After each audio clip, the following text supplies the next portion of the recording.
You are now listening to theGrio's Black Podcast Network, Black Culture Amplified. It's White People Wednesday on theGrio Daily. And you know, here it's White History Month, and in the rest of the world, it's the 337th consecutive day of white history. So unlike those racists who insist on brainwashing our children with the leftist 1619 Project, theGrio, we believe in honoring both sides of history. You know, the factual part as well as the part that's kind of based on a true story. And we would never cast a man like Abraham Lincoln as a white supremacist, even though, you know, he said that there's a physical difference between the white and the black races, which literally fits the definition of white supremacy. We even did a whole podcast about that, so you don't got to talk about it here. But we don't think it's necessary to tell our kids that he was in favor, quote, of having the superior position assigned to the white race, just because, you know, it's 100% true.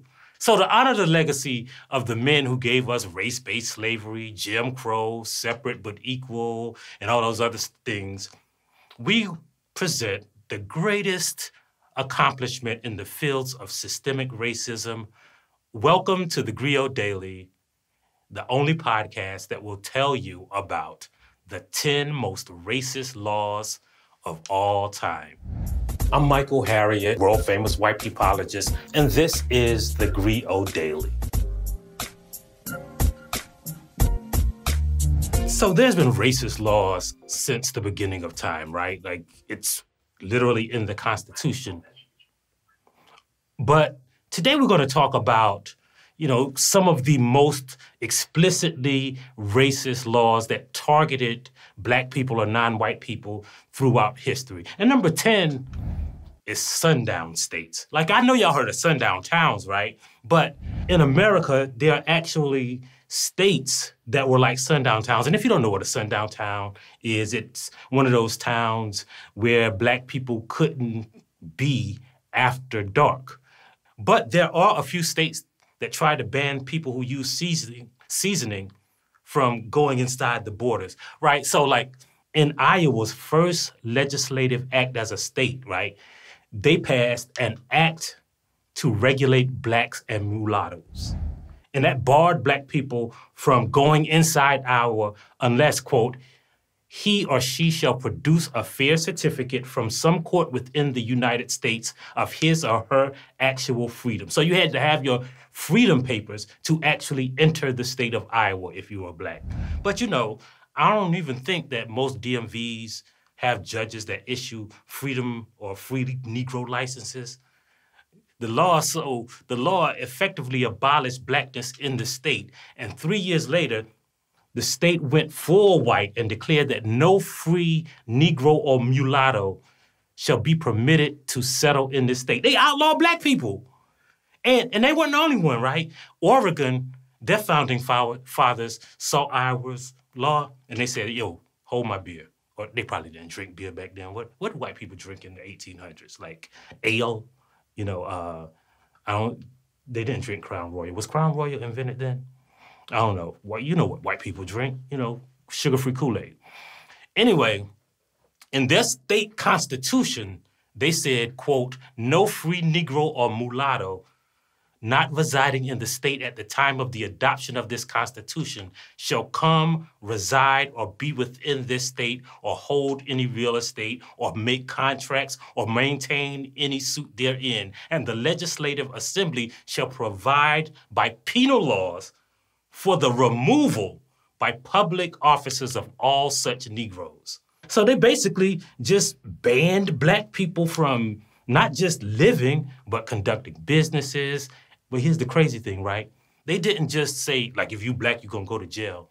They passed what they called a lash law that outlawed black people. But if a white person ran across a black person, the white person was allowed to dish out 39 lashes to any black person they found in the state, right?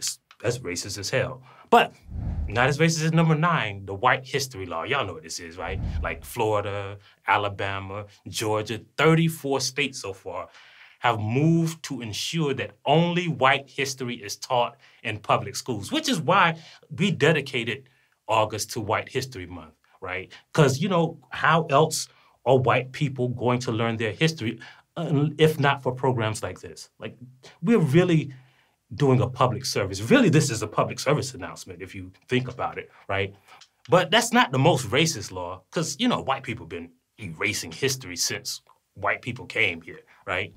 Number 8 is stop and frisk, right? Like America's system of policing, we all know. We've actually done a podcast about this. We've done a podcast about a lot of stuff. But we know that America's system of policing is a direct descendant of slave patrols, and they've evolved over time. And New York is 43% white, but white people only made up 9% of the stop and frisk searches in New York City in 2019. And black residents were 59% of the searches, even though they're just 24% of the population. But one of my favorite stats, the city of New York stopped and frisked more black men than there were black men inside of the city of New York, which is crazy. Like, I don't know where they were finding people from New York, from New Jersey, from Connecticut, I don't know. Like, maybe they were outsourcing their racism, which is a great deal. Number 7 is white versus Clements, though. So I think we might have talked about this before, but in Georgia, right after the Civil War, the Georgia population elected 33 black representatives to the state legislature, to the state Congress, and to the state Senate. And white people went ham, right? They just flipped out. But they just went on a campaign of killing black people, like killing all legislatures. But what the Georgia Supreme Court did is they had a case where they decided that basically black people didn't have the right to hold office. And what they said is that black people don't have a right to be in the legislature, and consequently, they don't have the right, a legal right, to hold and exercise the duties of the office which the people elected them to. And that's one of the reasons, that's the main reason why Georgia is the only state to be kicked out of the Union twice. And the 6th whitest law of all time is outlawing learning. The Negro Act of 1740 outlawed reading or writing among enslaved Africans. And then after the 13th Amendment was passed, they just passed a law that says no person of color shall, quote, pursue or practice the art, trade, or business of an artisan, mechanic, or shopkeeper, or any other trade, employment, or business on his own account and for his own benefit. So not only were black people excluded from learning, they were excluded from doing any job that required learning. Number 5 is gerrymandering. Now, we don't talk about gerrymandering a lot as a form of voter suppression, but it is, right? And it's an anti-democratic open secret used in every election to silence voices of millions of people in every state and in every national election. There's this guy, right? His name is James Hofeller. I think that's how you pronounce it, but maybe, I just say it like that because that fella is a hoe. But anyway, he's called the godfather of gerrymandering. He basically showed the Republican Party how to exclude black people from voting districts and herd them into one district to reduce their voting power. And so that's why gerrymandering maps create a disproportionately white electorate when it comes to laws. He pioneered using race to do this. But number 4, everything in Louisiana. 80% of the people who are still in prison because of non-unanimous jury verdicts are black. And you got to think about this, right? In Louisiana, if you can't vote, which still exists, which still is the worst state for voter suppression, then black people can't really serve on juries.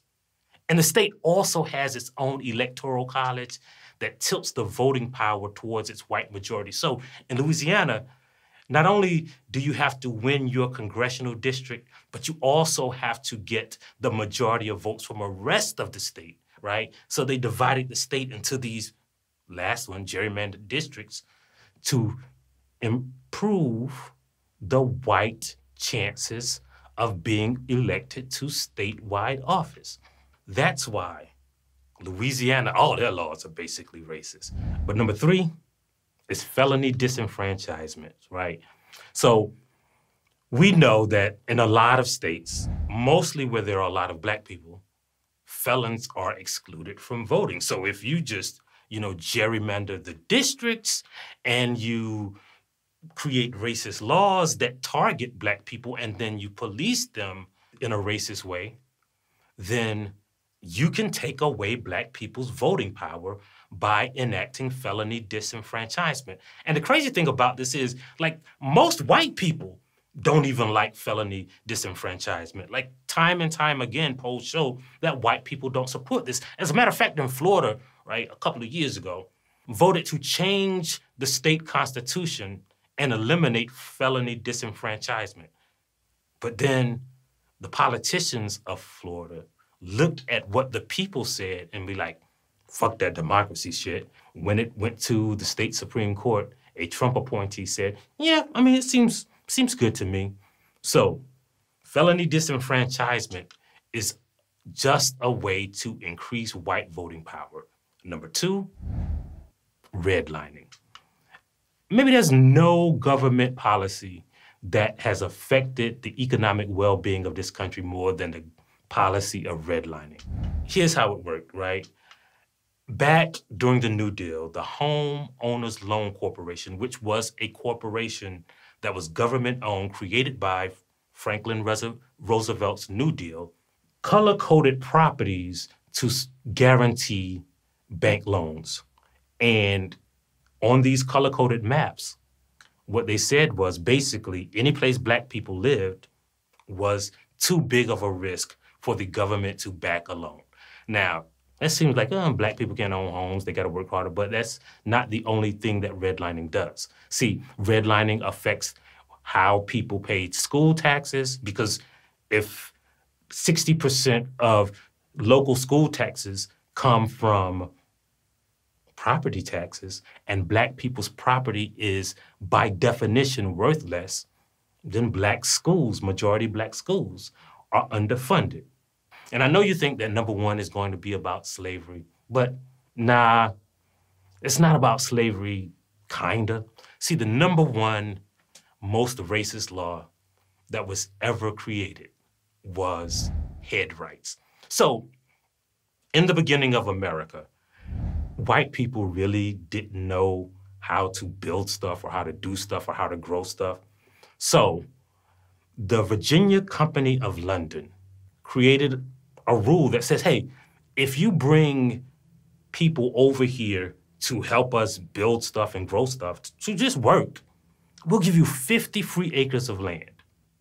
And then in 1638, this dude named George Menifee figured out, hey, you know what?